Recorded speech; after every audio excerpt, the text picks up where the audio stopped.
एवं साधु संगत प्यार से कहना जी।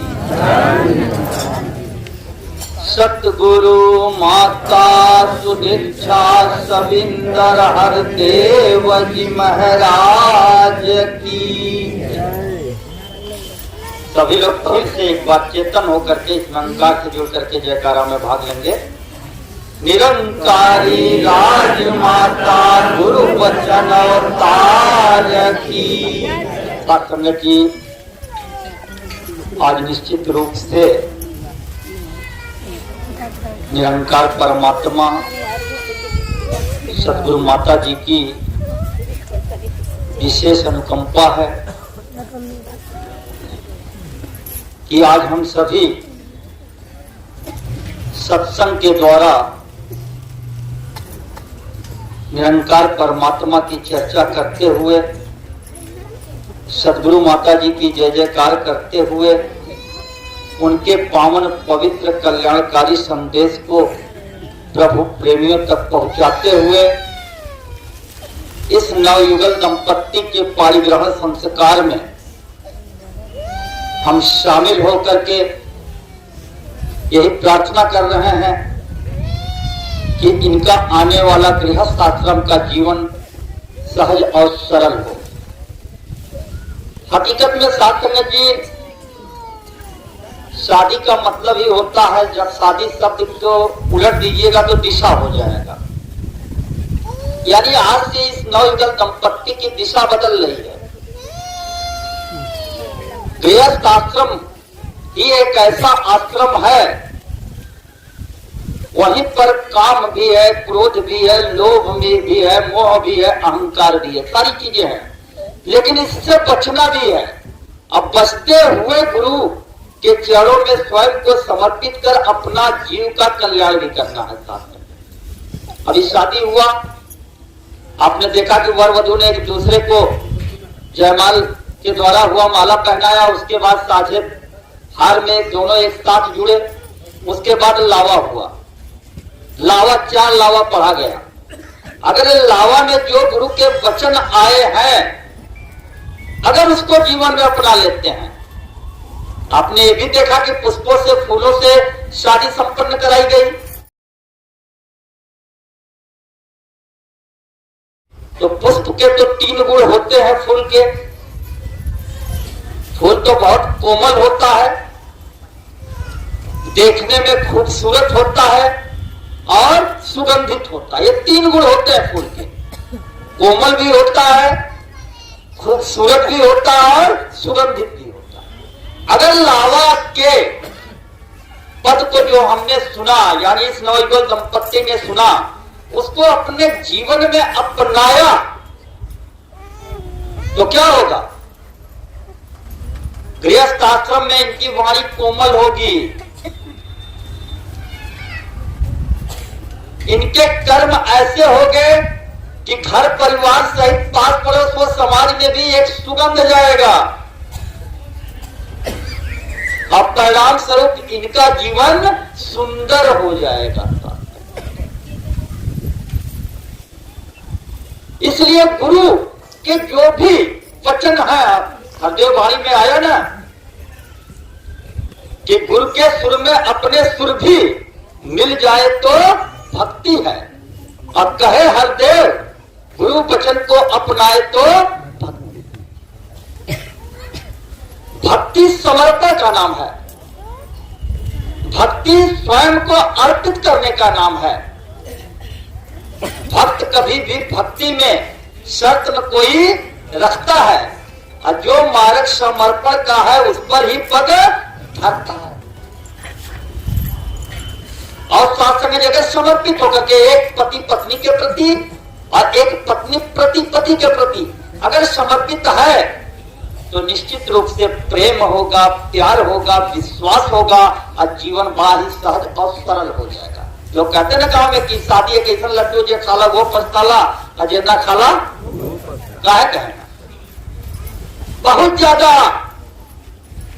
शादी के बाद जिम्मेदारियां हैं, लेकिन जो गुरु का सहारा पकड़ लेता है और गुरु के सहारे जब जीवन को आगे बढ़ाता है अभी शादी आपने देखा, इसी शादी को ब्रह्म विवाह कहते हैं। हमारे यहाँ 16 संस्कारों में ये जो 15वां संस्कार है पारिग्रहण संस्कार, यानी लड़का लड़की का हाथ और लड़की लड़के का हाथ स्वीकार करके जीवन भर चलने का आज प्रतिज्ञा किए हैं, इसी को पारिग्रहण संस्कार कहते हैं, जिसमें ब्रह्म विवाह 8 तरह के विवाह बतलाए गए। ब्रह्म विवाह, दैव विवाह, आर्ष विवाह, असुर विवाह, गंधर्व विवाह, इस तरह से 9 प्रकार के विवाहों में 8 प्रकार के विवाहों में ये जो ब्रह्म विवाह हो रहा है, यानी ब्रह्म को साक्षी मान करके गुरु की उपस्थिति में, ब्रह्म ज्ञानियों की उपस्थिति में जो युगल दंपत्ति आज स्वीकार करके आगे बढ़ने जा रहे हैं, निश्चित रूप से इस शादी के बाद इनका जीवन सुखमय हो जाएगा। क्योंकि दास की भी इसी तरह से शादी हुई थी, याद आ रहा है दास को, मिश्रा जी की हजूरी में। और साथ संगत जी, अब ऐसे लोग कहते हैं कि बहुत से लोग कहते हैं कि लगन में शादी होती है, और लगन किसको कहते हैं शायद इसको जानते भी नहीं।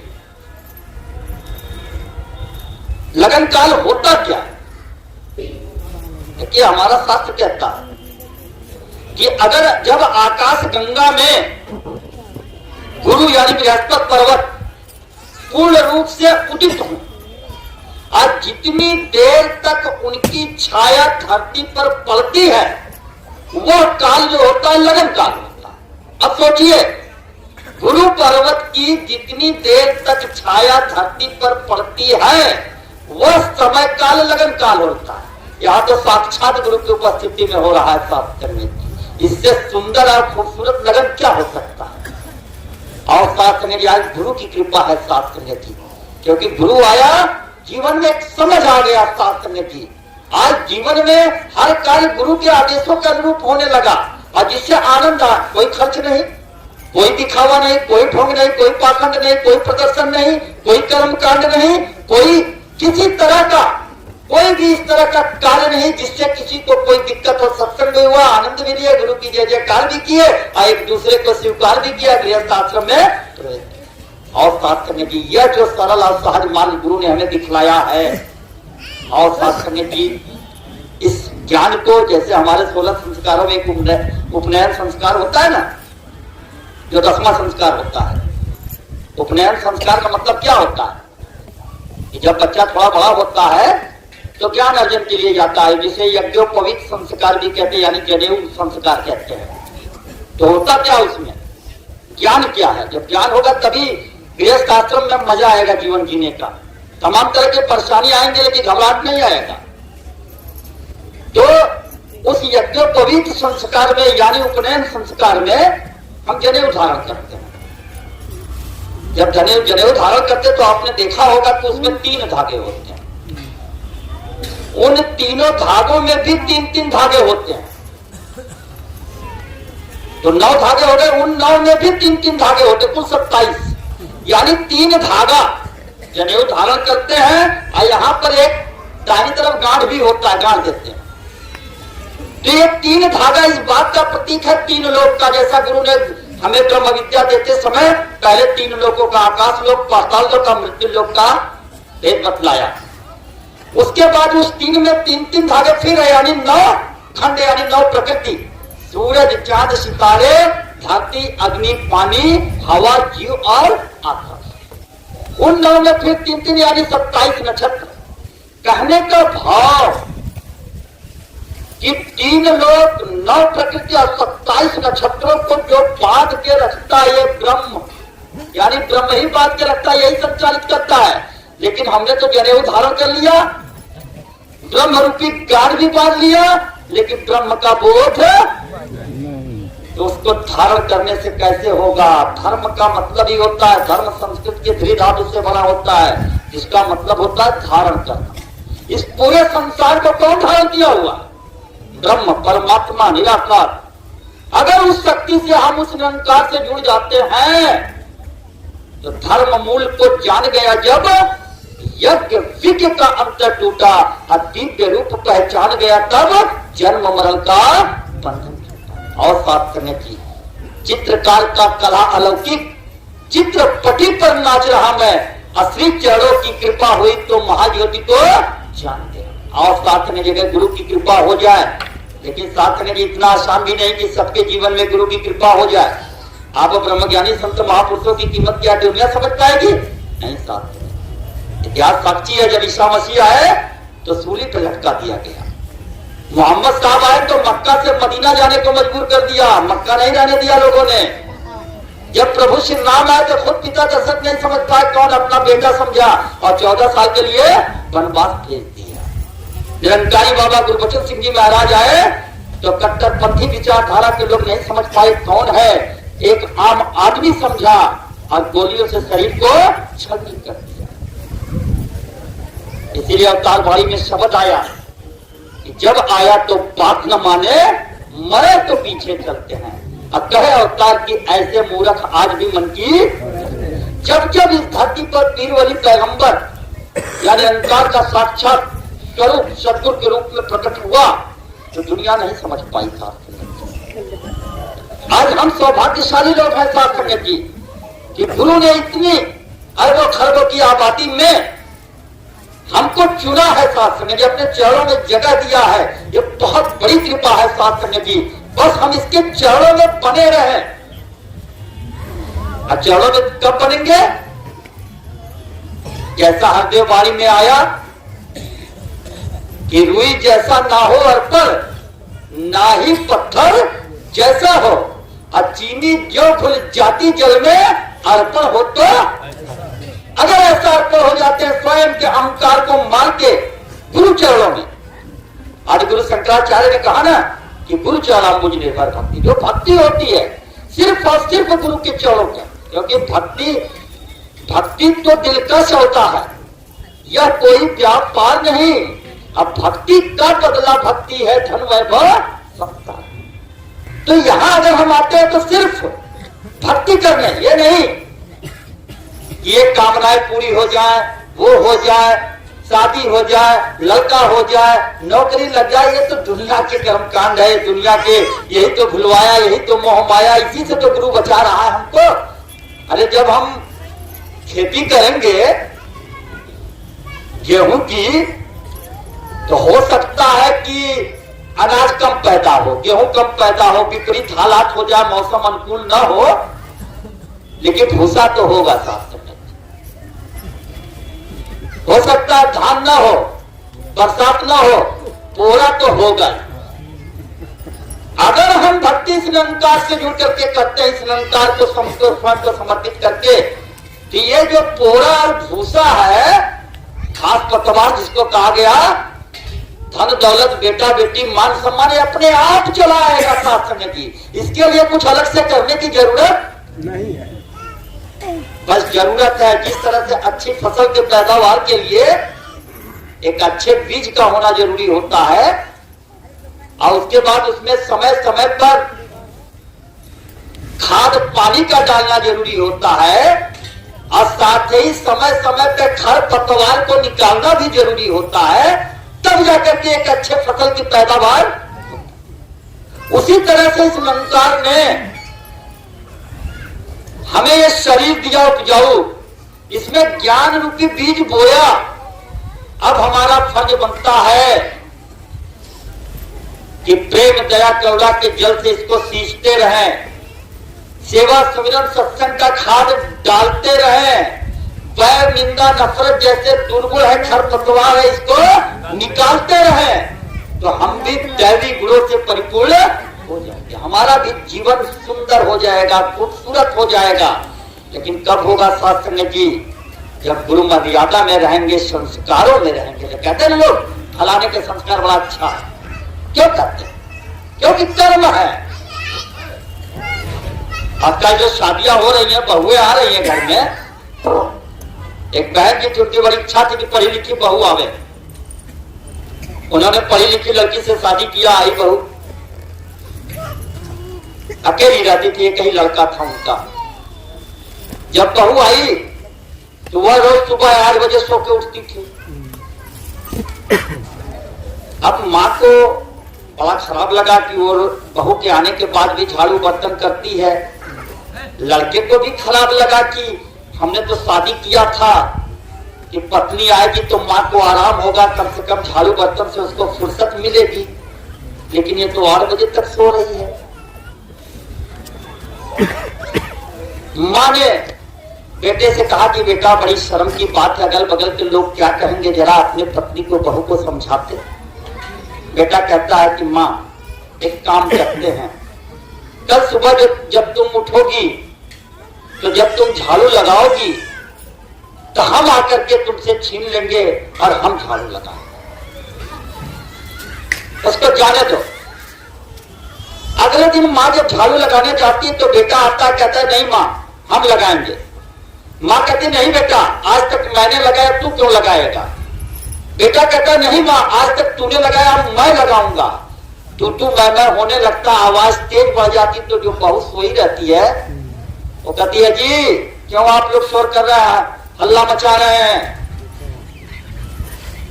तो वो बेटा कहता है, बहू के सास कहती है नहीं हम लोग शोर नहीं कर रहे हैं, वो झाड़ू लगाने की बात हो रही है, हम कह रहे हैं हम लगाएंगे, वो कह रहा है वो लगाएगा। तो बहू कहती है सोए सोए एक काम करो, एक हफ्ता तुम लगाना और एक हफ्ता। ये संस्कार है। ये संस्कार क्यों है साथ संगत जी? क्योंकि इस संस्कार से भेद नहीं हुआ भी। सच्चा आप जैसे ब्रह्मज्ञानी संत महापुरुषों का जीवन में आगमन नहीं हुआ है साथ संगत जी। और जब तक आपकी कृपा नहीं होगी, कहते हैं कि संतों की कृपा अगर हो जाए तो जीवन की दुर्गति का विनाश हो जाता है। अगर आप कृपा कर देंगे तो वास्तव में जीवन में खुशियां ही खुशियां आ जाएंगी। कहते हैं ना कि जीवन में खुशियां लौटी है जब से तुम हो पास में, और जीवन की बगिया महकी है जब से तुम हो पास में। ये जब से, ये तो पास था ही लेकिन हमें इसका एहसास, गुरु ने कृपा किया, पल भर में कृपा किया, इसके चरणों में समर्पित हुए। कहते ना कि जादू पाए हो कोनो जादू पाए माता तोरे चरण में कोनो, हकीकत में जादू। देखिए जादू यहाँ कोई चमत्कार नहीं होता। अगर इस माथे को इस चरण से, गुरु के चरणों से टच हुआ तो कहते हैं ना कि इंद्र का नंदन वन, अब कहते हैं सिर्फ हम जानते नहीं कि इंद्र का नंदन वन कैसा होता है। हमने सिर्फ पारस पत्थर के बारे में सुना, कोई देखा नहीं है कि सिर्फ स्पर्श करने से ही एक कमाल भी कंचन बन जाता है, लोहा। वास्तव में इंद्र का नंदन वन है क्या, पारस पत्थर है क्या, बैतरणी नदी है क्या, सिर्फ सुनते हैं, किसी ने देखा नहीं है। भव सागर है क्या, और साथ संगत जी इन रहस्यों पर से भी पर्दा उठ गया है। शंकर का तत्व ज्ञान, मीरा का विस्पान, सुकरात की मस्ततान, दयानंद के हलाल पान, या श्री कृष्ण के गीता ज्ञान का रहस्य क्या है साथ में जी, इस पर से पर्दा उठ जाएगा। क्योंकि पर्दा उठाने वाला आज गुरु आया है। और साथ में गाना सुनते थे ना पहले कि पर्दे में रहने दो पर्दा ना हटाओ, अब पर्दा जो उठ गया तो भेद, ये भेद खोलने वाला आया है साथ में। और साथ में ये भेद सबके किस्मत में नहीं होता है। प्रेम पियाला जो पिए शीश दक्षिणा दे, लोभी शीश ना दे सके नाम प्रेम का। अरे राम राम सब कहे ठग ठाकुर और चोर, अब बगैर प्रेम रिझे नहीं तुलसी नंदा। और बात करने की ये प्रेम की वर्षा, बिना प्रेम के कहां से प्रसन्न होने वाला है। ये प्रेम कब आएगा, जब विश्वास होगा। और विश्वास तब तक नहीं होगा जब तक कि ज्ञान नहीं होगा। इसीलिए गोस्वामी जी ने भी लिखा कि जाने बिन नहीं कोई प्रतीत, अब बिन प्रतीत कोई नहीं प्रीति, अब प्रीत बिना नहीं भक्त दृढ़ाई जिम खगे जल के। यही बात ईसा मसीह ने भी कहा कि नो गॉड एवर सी, पहले प्रेम को जान तब फिर उसकी पूजा करो। अवतार हृदय वाणी में आया ना, जिसकी पूजा जिसकी भक्ति उसकी पहचान जरूरी है। अब कहे हरदेव की पहले ईश्वर की पहचान और प्राप्त करने की पहचान ही नहीं है। आज हम पूजा कर रहे हैं, पूजा कराने वाला भी है, पूजा करने वाला भी है, पूजा हो भी रहा है, शंख बज भी रहा है, प्रसाद बट भी रहा है, लेकिन भगवान का पते नहीं है साथ में। भक्त और भगवंत के बीच की कड़ी भक्ति होती है। भक्ति का आधार जो होता है वो ज्ञान होता है। और जब बोध ही नहीं है, निरंकार के होने का, परमात्मा के होने का एहसास ही नहीं है, तो किसकी पूजा का। आओ निश्चित रूप से साथ संगत जी आज हम सभी सौभाग्यशाली लोग हैं, क्योंकि हमारे इंचार्ज महात्मा जिले के आप जी का इशारा भी हुआ है कि कम शब्दों में ही समय का ध्यान रखते हुए आशीर्वाद हमको लेना है। तो दास भी ज्यादा, क्योंकि समय गया फिर हाथ ना आए, अंत काल पछताएगा, जब संदेशा हमका पहुंचे तो नैनो नीर। अरे कौन जाने किस घड़ी वक्त का बदले मिजाज, कौन सी श्वास हमारी आखिरी श्वास हो, क्या पता साथ में जी। इसलिए साथ में की जो खटगट अंतर सर्व निरंतर केवल अलख मुरारी, अगर इसका ध्यान रहेगा, इसका ख्याल रहेगा, यह अगर याद रहेगा तो निश्चित रूप से हमारे ऊपर याद शब्द को उलट कीजिए तो दया होता है, इसकी दया हो जाएगी। और जब दया हो जाएगा तो हमारा भी कल्याण होगा। हमारा कल्याण तभी होगा जब हमारे अंदर दास भावना होगी। दास, अब दास शब्द को उलट दीजिएगा तो सदा हो जाएगा, यानी अगर हम दास बनेंगे तो ये सदा आशीर्वाद देगा। इसीलिए कहे कि जो सुख चाहो सदा, तो सरल राम की और सदा सदा के लिए अगर हमें सुखी होना है, या लोक अब परलोक दोनों सुहेला करना है, तो राम की शरण में आ जाओ। इस रमे राम परमात्मा की शरण में आज जिसे गुरु दिखला रहा है, तो दास भी ज्यादा बिल्कुल नहीं शब्दों का सहारा लेगा। अंत में इस नव युगल दंपत्ति के जो आज गृहस्थ आश्रम में प्रवेश करने जा रहे हैं, आप कृपा करो शास्त्र जी, क्योंकि बहुत बड़ी जिम्मेदारियां हैं। अध्याय भाई में शब्द आया है कि गुरु पीर पैगंबर ने भी फर्श से मुख को मोड़ा ना, यानी गृहस्थ आश्रम में वो भी रहे, प्रभु राम भी गृहस्थ आश्रम में रहे, भगवान कृष्ण भी रहे, मोहम्मद साहब भी रहे, सभी गृहस्थ आश्रम को अपनाया। इस आश्रम में अगर रह करके हम अपने कर्तव्यों को अगर निभाएंगे तो इसके आशीर्वाद के पात्र बनेंगे। तो इसलिए नवयुगल दंपत्ति के लिए हम सभी इस निरंकार परमात्मा से जुड़ के सद्गुरु माता जी की चरणों में अरदास करेंगे और सुमिरन में भाग लेंगे। तू ही निरंकार मैं तेरी शरण हां, मैनू बख्श लो। तू ही निरंकार मैं तेरी शरण हां, मैनू बख्श लो। तू ही निरंकार मैं तेरी शरण हां, मैनू बख्श लो।